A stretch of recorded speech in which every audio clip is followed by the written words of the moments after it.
Hello and welcome back to Solid. My name is Jake. Thank you guys very much for joining me. Today is Wednesday, June 4th, day 3 of the first the week.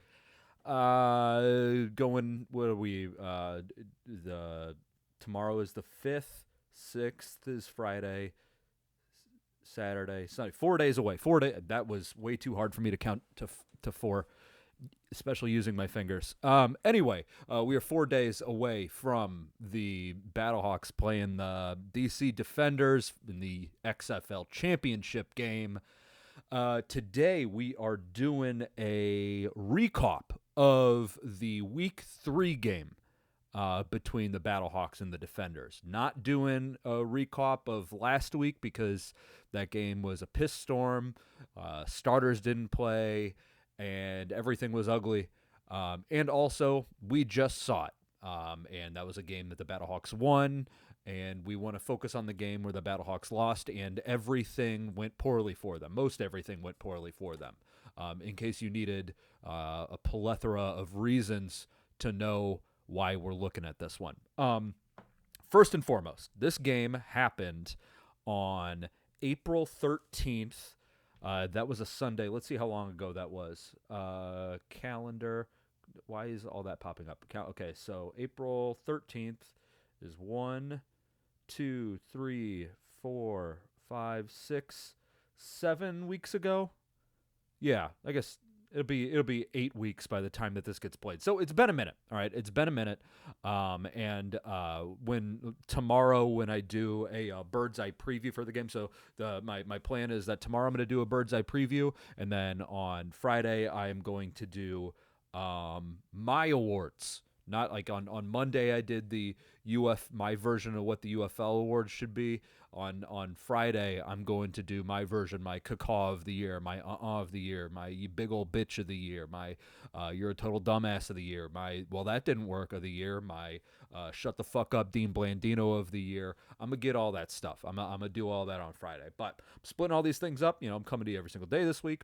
Get you bricked up for this for a meaningful football game, the first meaningful football game in a couple of weeks, which is again on Sunday.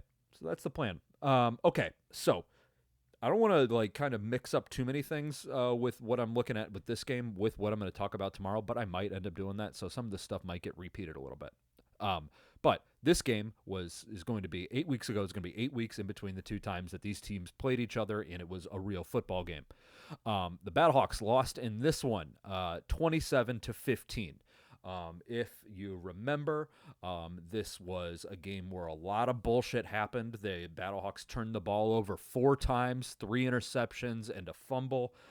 It was gnarly. The last touchdown that was scored in this game was the one where Jordan Ta'amu threw it to a cat, and when they're in the red zone, it hit him in the hands, tipped up in the air, and then that Chris Rowland, I think it was Chris Rowland. I could probably tell you real quick. I'd probably tell you who caught that touchdown. I could tell you who caught it. I gotta say, it was Chris Powell caught the touchdown. Whatever. It was the tip pass ended up being a touchdown, and it was really dumb. So that's the way that this game ended, and everything went as terribly as you could possibly imagine. In this game, Battlehawks on offense had a total of 173 yards. 147 of that was through the air, and 45 of that was rushing. Again, they had 4 turnovers. They they fumbled twice, lost one of them. They never made it into the red zone. They were terrible on first downs. I'm just kind of saying all this shit so that way whenever I talk about it in a minute, it'll all kind of make sense. Starting first with that first down issue on offense. In this game, the Battlehawks had a total of 7 first downs to the Defenders' 22, which is a huge, huge, huge number. That's a huge delta. The Battlehawks, their first downs, they had 1 in the first quarter. They had 3 in the second quarter. They had 1 in the third quarter. They had 2 in the fourth quarter. And on their first down plays, they had 1, 2, 3, 4, 5, 6, 7, 8, 9, 10, 11, 12. They had 12 first downs total in this game, which again, incredibly low number. So when I say they had a total of 7 first downs, they got first downs. That you guys get what I mean. On their first down plays, it was abysmal. On their first third down, on their first down play, I'm not going to say this.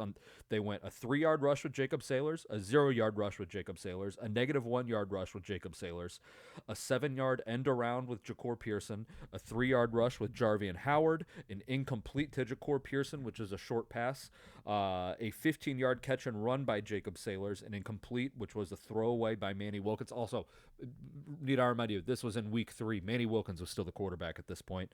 There was a 3-yard rush by Jacob Sailors, a negative -1-yard rush by Jarvian Howard, an 8-yard catch and run by Jacob Sailors, and a 4-yard catch and run by Jacob Sailors. Now, when it comes to, I've said this a handful of times, maybe you're new, maybe you're not. A successful play on first down is when you get over 50% of the yards. That means, where did my pen go? That means the Battlehawks had a total of 1, 2, 3. They had a total of 3 out of, what did I say? 11, 1, 2, 3, 4, 5, 6, 7, 8, 9, 10, 11, 12. A total of 3 successful first down plays in this entire game. A quarter of their first down plays were successful, and that is not how you win a game. As far as, like, because I did mention there was a lot of those 3-yard rushes and everything like that. In this game, this was the first game where Abdul Beecham missed time, Donovan West. This was the first game that he started. And I said it the first time, and I'll say it again after I watched this game another time. I don't think Donovan West was, like, the weakest link on that offensive line by a long shot. It was very clearly Jared Jones-Smith, I believe is who it was. It was really kind of the entire offensive line. But Jared Jones-Smith was by far and large just like an absolute just train wreck. There was that Andre Mintz, I believe is the cat's name. Let me make sure that's right. Yeah, Andre Mintz was the edge rusher that was lined up across from him. Or maybe he was a D end. I probably should. I didn't see if he was lined up, if he had his hand in the dirt, or if he was standing up. I wasn't paying attention to that. Anyway, Andre Mintz was the cat that was beating the shit out of him the entire game. A lot of the pressures, like I said, there was 2 fumbles, and they both came off of strip sacks. One of them, the defenders, and this was on the Battlehawks. First drive, on third down on their first drive, which was a really, really shitty first drive. Let me see what if I have that. They were in 12 personnel and ran an inside run on the first down. Second down, they went under center, and it was an end around that got blown up for negative -7 yards or something like that. And then they went in empty on third. Left tackle got beat. There was a strip sack. DC recovered it. And they got the ball on the Battlehawks 12-yard line. And yes, that was all about the Jared Jones-Smith getting fucking cooked. I mean, just beat off the ball, and then beat by speed, and just never stood a chance. And then it happened again later on. It might have even been like the second drive, I think is what it was. I don't know. It was really, really terrible. That the way that he played, and watching that game and going back and watching a Manny Wilkins game, I will say this about Max Duggan. Maybe he's a little bit fidgety and looks uncomfortable in the pocket. I think, and to be fair, this week 3 game came after the Battlehawks offensive line, and Manny Wilkins, like, I imagine that the pressures that they allowed were in single digits over the first 2 weeks, because they played Houston, and then they played San Antonio, two pretty bad teams with bad defensive lines, especially at that point in the season. Manny Wilkins looked way too comfortable standing back there. Way too comfortable. So maybe Max Duggan looks a little bit finicky when he's in the pocket now. But man, I don't say I almost like it better, but I appreciate it more than what Manny Wilkins was doing in this game, because the guy, like, the Jared Jones-Smith is protecting his left side, his blind side, and he was getting fucking smoked in the back. It really only took those 2 drives for him to like start pulling the ball and kind of scrambling a little bit, but still, man, it wasn't really good. So my point is that Max Duggan might look uncomfortable at times, but I don't say I'd rather have him look the way he looks now, but it is something. I don't think it's all bad. Maybe I'll say it like that. Maybe his uncomfortableness, his level of comfortability in the pocket is I, it just looked like Manny Wilkins didn't thought he was invincible back there. That's my point. That's my point with that. The offensive line was dog shit in the running game. They never got any kind of push.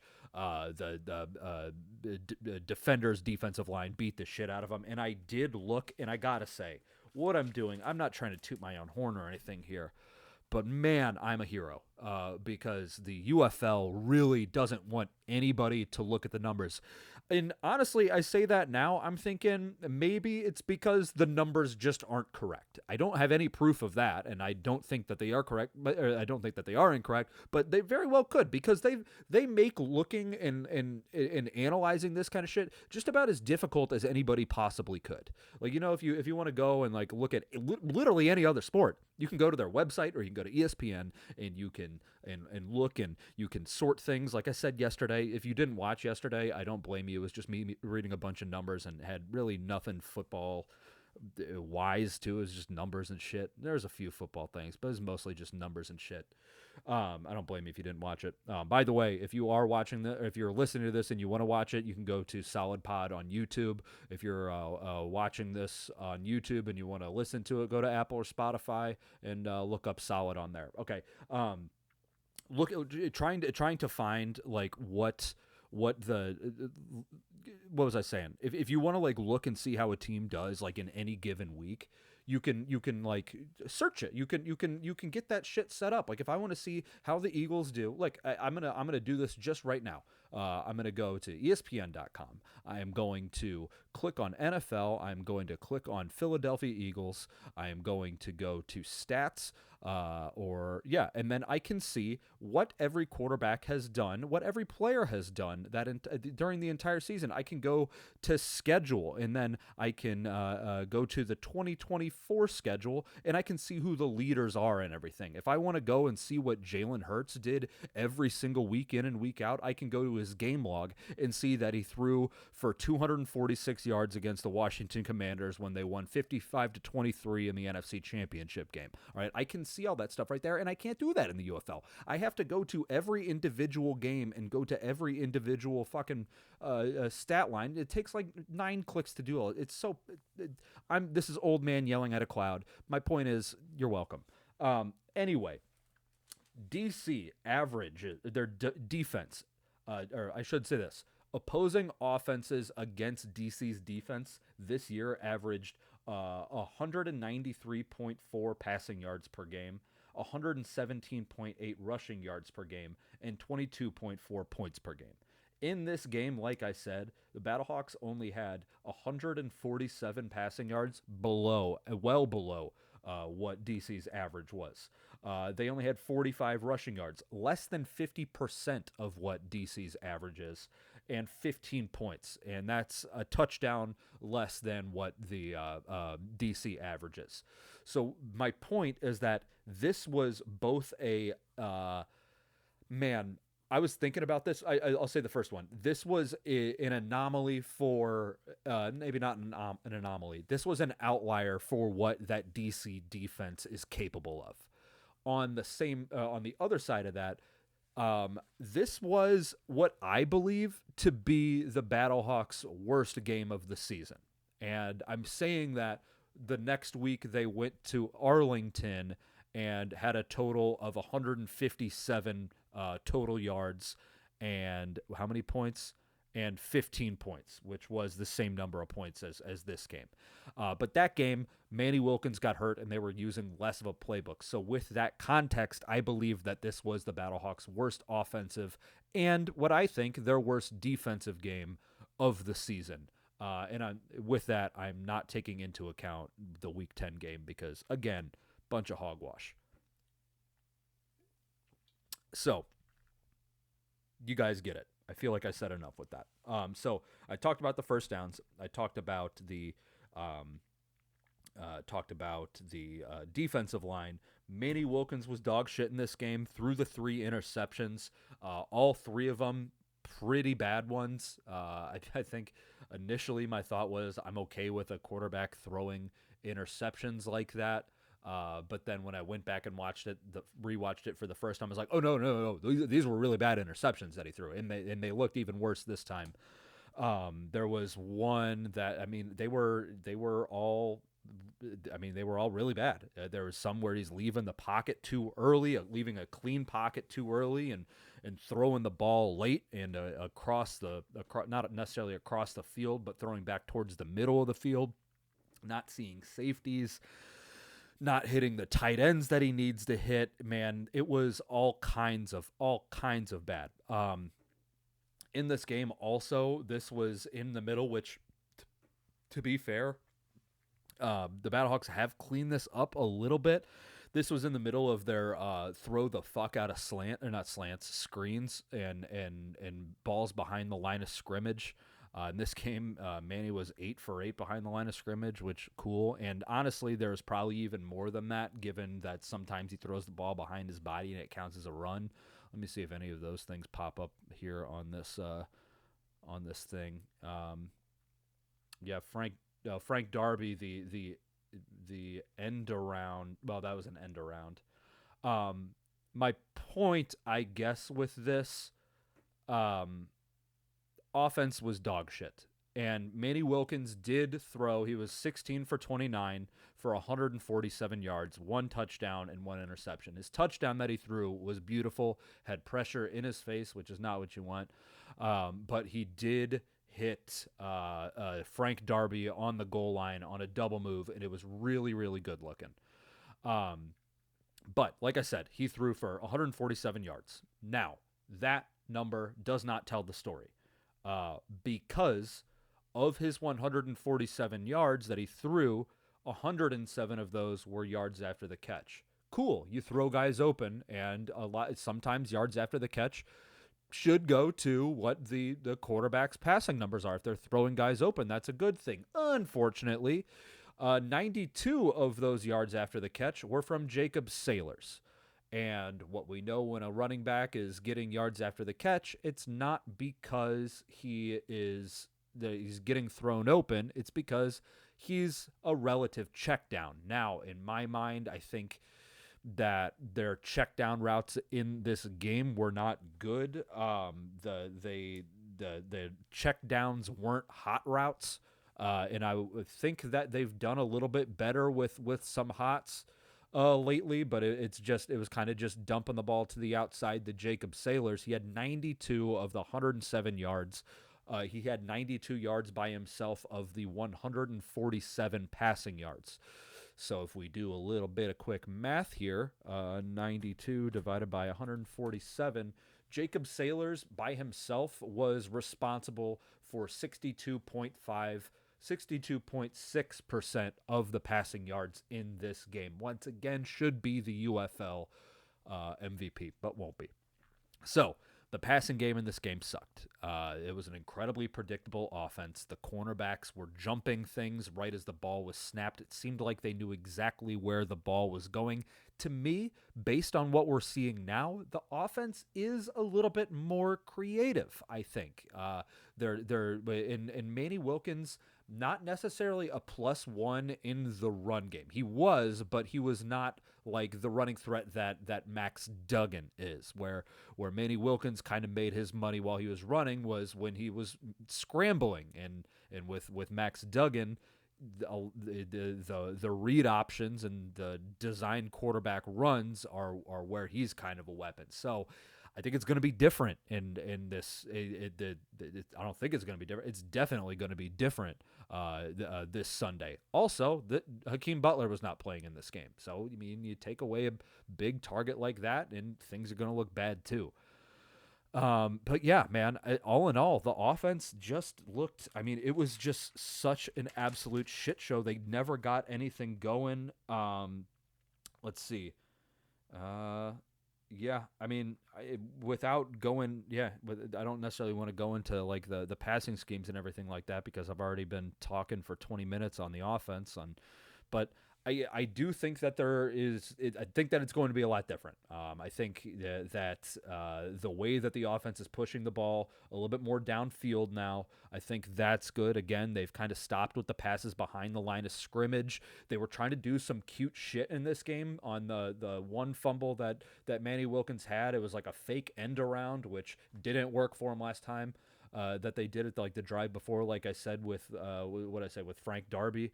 Um, they tried to do like it was almost like a play action then a fake end around. It was such a long developing play, and I think they've relatively stopped trying to do cute shit like that. So I mean, I the way that the offense is functioning now, I mean, clearly 8 weeks later is different than the offense is functioning in week 3 when they were still kind of trying to figure shit out. So that's a good thing. The defenders' uh, defense against the run is one of the worst in the entire league, and I think whenever they have to take into account a running back or a quarterback that's willing to just put his head down and get vertical almost immediately, or they do those power runs to the outside, like I think that's the kind of shit that's going to be able to just break this game for the Battlehawks. Yeah, so that's kind of where we're at with the offense. As far as the defense goes, man, really, really, really, really hit or miss. The defensive line started the game so strong. They started the game so strong. In the first drive, you had Travis Feeney getting a tackle for a loss and a pass breakup on back-to-back plays. That was sick. They were just giving Jordan Ta'amu just an absolutely terrible time. But there was a shitload of blown coverages, and a lot of them were by the linebackers. Being Mike Rose was kind of one of the bigger culprits of these broken these busted coverages. And there's a few times where they lined up in like in a 3-4, but then they like would. Then there was at one point somebody called a timeout or something like that. Then they moved to nickel, and if you're going to move to nickel, you got to make sure that you can't like the reason you do nickel is to get the fast guys on the field, and then they were lining up with Mike Rose over the top of Chris Rowland, and Chris Rowland is, I mean, number one, Chris Rowland just absolutely beat Mike Rose off the line of scrimmage, just. Puff of smoke, man, just blasted right on by him. But on top of that, Mike Rose didn't foul him. There was busted coverages, miscommunications between Mike Rose and at that point it was Chris Payton-Jones. The other cornerback was Brandon Sebastian. Those two guys aren't even there anymore. But it was all kinds of blown coverages like that. And when again you're doing nickel, everybody. You can't, man. You're sacrificing size by going in nickel, and this team runs nickel a fuckload. This team runs nickel an absolute dickload, and you can't.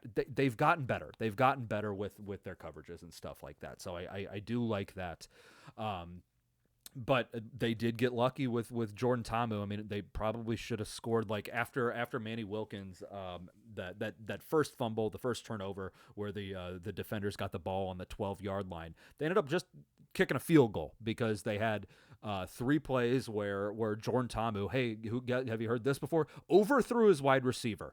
Now, to be fair, defensive line was helping out a lot. Otherwise, these blown coverages would have been real bad. Like he's overthrown his wide receiver, but a lot of that's because Peter Tamoy-Penu is taking the right tackle and just shoving him into Jordan Ta'amu's lap. You're gonna have to repeat that kind of stuff this weekend. I mean, it's literally like the one thing that is going to save this damn, dare I say, team is going to be Peter Tamoy-Penu and Travis Feeney. Those are the two most important players on this team, I would say. Yes, Max Duggan plays the most important position in all of football, but with the way that this team runs the ball and the amount of times that they run the ball, I think that in how dominant the run game can be when it gets going, I think that Peter Tamoy-Penu and Travis Feeney are going to be the two most important players on the Battlehawks defense, and they're going to have to repeat what they did in the first, I don't know, 3/4 of this game. And I say 3/4 because going into well, really, I guess it's just about the first 2.5 quarters until they started getting worn out. So the defenders first 1, 2, 3, 4, 5, 6, 7, 8, 9 9 drives. One, it was 250. I'm talking time of possession. 250, 139, 214, 130, 223, 154, 348. That was an 8-play, 76-yard drive for a touchdown. 51 seconds. Then into the third quarter, it was 3 minutes and 10 seconds, 4 minutes and 47 seconds. So all of those were less than 5 minutes. To be fair, that 4 minute and 47 second one, that was a 10-play, 57-yard drive. Well, so yeah, let's not even count that one. So the last one, they up until that 10-minute and 57-yard drive, it seemed like maybe the team was going to relatively be able to hang around. At that point, going into that, the Battlehawks were only down. Going into the fourth quarter, the Battlehawks were only down 18-15. So the game was still within grasp. But then they started getting these longer drives. It went 10-minute, 57-yard drive, 6-minute, 24-yard drive. 10-play 57-yard drive, 6-play 24-yard drive, 10-play 77-yard drive for a touchdown, and then 6 plays for 14 yards, which is kind of crazy. But that ended in the field goal. That was the very end of the game. So I mean, the key here is going to be able to keep that consistent, getting them off the field, making sure that you stay steady on third downs, because that was another thing. The DC's offense, I should say the Battlehawks defense, allowed 7 of 15 third downs. And again, the defenders had 22 first downs. So, I mean, 7 of those first downs didn't even make it or didn't come off of third downs. It's going to be very important to make sure that you're winning on the early plays against this team, and make them try to have Jordan Ta'amu make those deeper passes. Some of the most impressive plays in this game, I will say, were nickel. They were doing some fun coverages. They would have Willie Harvey being a linebacker drop and cover the deep middle third in a cover 3, and have the two safeties come up and kind of cover the middle hooks, and then they had not Pete Rose. I just said his name. Why can't I think of any other name than Pete Rose? Mike Rose. You guys get it. And then they had him going out to the fight. It was some fun coverages. I guess the most impressive part of that is the having Willie Harvey drop into a deep third rather than everything else. But I don't know, it was kind of fun. They did those things, and it all looked steady. They were forcing throws underneath on a third down, like the first early third downs. It was good, and then it kind of just all went to shit. So I mean, we're looking at different players on defense, being the corners. The general core is going to be the same with Austin Faliu and Freedom Mack and Maladoon and Feeney and Pita and Rose and Willie Harvey and Carson Wells had a good game, getting into the depth but not getting into the backfield, not over pursuing, taking away throws underneath. Again, the defense the linebackers specifically did really good when they did really good, but when they were bad, man, everything was terrible. And also, it was a bad game by Brandon Sebastian and Chris Payton-Jones, who again aren't here anymore. So that's kind of the ReKawp from that Week 3 game, man. Everything that really could go. The game was won and lost with the interceptions. That's kind of the point here. You can't turn the ball over 4 times, especially on your first drive. Give them an incredibly short field. Man, that was piss poor. And then the 3 interceptions that he threw, just backbreaking and absolutely took him out of the game. At the end of the game, when Matt McCrane kicked the last field goal, man, there ain't nobody in that stadium no more. Man, there was nobody. You got to make sure that you keep this crowd in the game. You're going to have to make sure that you keep this crowd in the game. And I don't think that should be too big of an issue given the stakes of this one. But you got to keep the crowd in it. Like when Manny Wilkins threw his last interception. It was with no. They had the deflection touchdown at 2 minutes and fuck, where is it? Different notebook.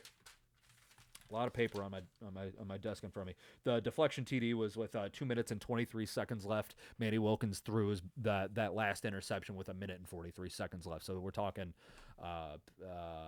40 seconds in between the back-breaking touchdown followed by the absolutely incapacitating and paralyzing, paraplegic-making interception by Manny Wilkins. So don't let things compound. If something goes wrong, just that is clearly what happened. This team was riding high off the beating the shit out of teams for 2 weeks, went up against a team with an actual defense, and then just shit themselves. And when things went poorly, they shit themselves even more. That was my last note, and this is how I'll end this one. If you recall, that didn't work of the week in this game was the Anthony Becht pump-up speech. This was the pump-up speech where Anthony Becht told his defense to get into the darkest place they've ever been in their life. And hey, turns out when you're telling your defense to think about their dog dying or them getting dumped by a person that they love or being left at the altar even, they're probably not going to play very well. That didn't work, Tone. That didn't work. So, okay, that is the ReKawp for the week, for the week ReKawp of the week 3 game against the Defenders. I crushed that. I fucking crushed that. All right. I will be with you guys tomorrow with a bird's eye preview for a championship game. That'll be fun. All right. Go Birds. Go Ironbirds. Cause the law. Caw. Anything that you say to anybody, they're going to they're going to be like, oh, that guy's just a Battlehawks guy. Like the storm came through today. Neighbor across the street's got a tulip tree, and this tulip tree's been a problem. Like a couple years ago, storm came through. Somebody else was living there at the time, and the neighbor next door was somebody else too. But the top of this tree came out, and guys like a fucking drone just nailed the people across the street. The tree on that side of the street nailed the house on this side across the street. Their mailbox, and I mean fucking nailed. Like you could not have the branch could not have fallen any more like beautifully. Like it telescoped. Like the branch must have just gone out of the tree, gone across the street, and it dropped straight down and just telescoped the mailbox, the entire thing, into the ground. It was absolutely hilarious. But since then, nothing really as bad has happened with that tree until the storms came through today and knocked a big old branch out of it. Tree looks like shit. If you have a tulip tree, make sure you're getting it thinned out. All right, you don't want to be catching wind with those big leaves like that. It's brittle, man. The tree's gonna get fucked. Tree branch came down. I went outside to get the mail later on. I saw the neighbor cleaning up. I said, it's not the first time that's happened. He goes, but obviously by me saying that, he was like, oh, that's just a Battlehawks guy is all that is. All right, I'll talk to you guys tomorrow.